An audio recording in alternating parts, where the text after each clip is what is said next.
Welcome friends, તમારું સ્વાગત છે તમારી ગમતી ચેનલ ઉર્વીસ કિચનમાં। આજે આપણે બનાવીશું એક એવી વાનગી જે આપણે બ્રેકફાસ્ટ, લંચ અને ડિનર બધામાં લઈ શકીએ છીએ। એટલું જ કહેતા તો આપણા ગુજરાતીઓની ખાસ વાનગી કેવી રીતે ભૂલી જવાય। તો ચાલો આજે આપણે બનાવીએ મસાલા ચણા। એની માટે એક કઢાઈમાં આપણે 2 થી 3 મોટી ચમચી જેટલું તેલ નાખીશું।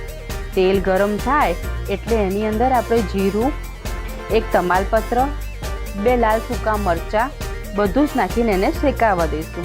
બધું બરાબર શેકાઈ જશે એટલે એની અંદર આપણે હિંગ, લસણની ચટણી અને 1 ચમચી લીલા મરચાંની પેસ્ટ નાખીશું। લીલા મરચાંની પેસ્ટ આપણે આપણા સ્વાદ પ્રમાણે એડ કરીશું।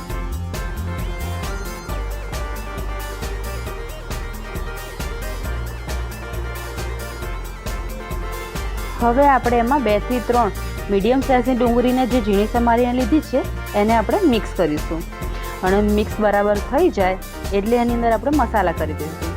અડધી ચમચી જેટલું હળદર, 2 ચમચી ધાણા જીરું, 1 ચમચી ભરીને તીખું લાલ મરચું, અડધી ચમચી ગરમ મસાલો, અડધી ચમચી કિચન કિંગ મસાલો નાખીશું। બધું જ બરાબર મિક્સ કરી દઈશું। પછી સ્વાદ પ્રમાણે એમાં આપણે મીઠું અને લાલ કાશ્મીરી મરચું નાખીશું।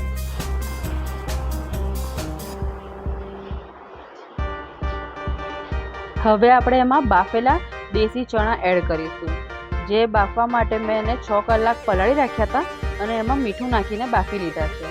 હવે બધું જ બરાબર મિક્સ કરી દઈશું।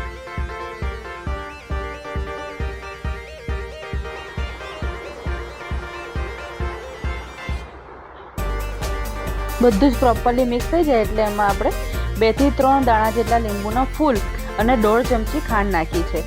લીંબુના ફૂલની જગ્યા પર આપણે અડધી ચમચી જેટલો લીંબુનો રસ પણ લઈ શકીએ છીએ અને પછી બધું જ બરાબર મિક્સ કરી દેવાનું છે અને અડધું ગ્લાસ જેટલું પાણી આપણે એમાં એડ કરીશું, જેથી બધો જ મસાલો ચણામાં હરખી રીતે મિક્સ થઈ જાય।